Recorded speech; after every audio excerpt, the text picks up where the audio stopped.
প্রায় ৯ মাস পর প্রথমবারের মতো ইউক্রেনে অস্ত্র বিক্রির অনুমোদন দিয়েছেন মার্কিন president Donald Trump. White House ও প্রতিরক্ষা মন্ত্রণালয়ের একাধিক উচ্চ পর্যায়ের কর্মকর্তা জানিয়েছেন, শীঘ্রই দুটি বড় অস্ত্রের চালান কিয়েভে পাঠাচ্ছে যুক্তরাষ্ট্র। প্রতিটি চালানে থাকবে $৫০ কোটি মূল্যের অস্ত্র ও গোলাবারুদ।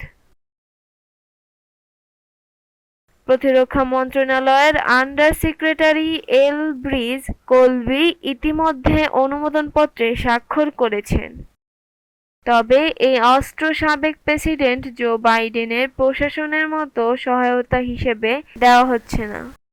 কিয়েভের ইউরোপীয় মিত্ররা যুক্তরাষ্ট্রের কাছ থেকে এগুলো কিনে ইউক্রেনে পাঠাবে। চালান পাঠানোর খরচও বহন করবে তারা।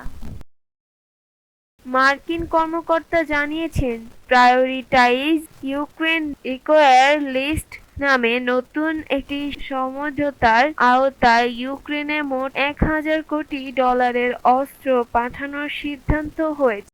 এর প্রথম চালানই এখন প্রস্তুত।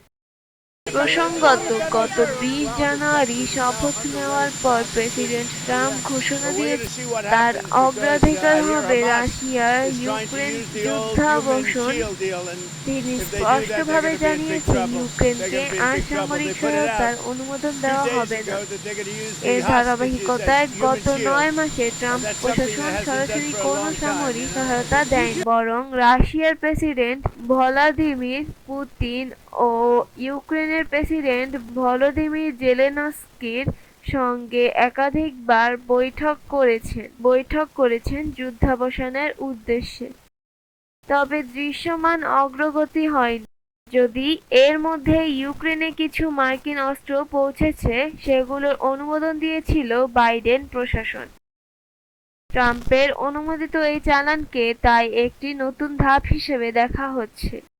কিয়েভে পাঠানো চালানে ঠিক কোন অস্ত্র রয়েছে তা প্রকাশ করা হয়নি। তবে বাইডেন প্রশাসনের এক কর্মকর্তা রয়টার্সকে জানিয়েছেন, এয়ার ডিফেন্স সিস্টেম অন্তর্ভুক্ত রয়েছে। রাশিয়ার ব্যাপক ক্ষেপণাস্ত্র ও ড্রোন হামলা ঠেকাতে এটি গুরুত্বপূর্ণ ভূমিকা রাখবে। মার্কিন কর্মকর্তা জানিয়েছেন, ইউক্রেনের ইউরোপীয় মিত্ররা পার্ল চুক্তির আওতায় প্রচুর অস্ত্রের তালিকা দিয়েছে। যুক্তরাষ্ট্র সেই তালিকা যাচাই করেছে এবং কেবল মার্কিন নীতির সঙ্গে সঙ্গতিপূর্ণ অস্ত্রই সরবরাহ করবে।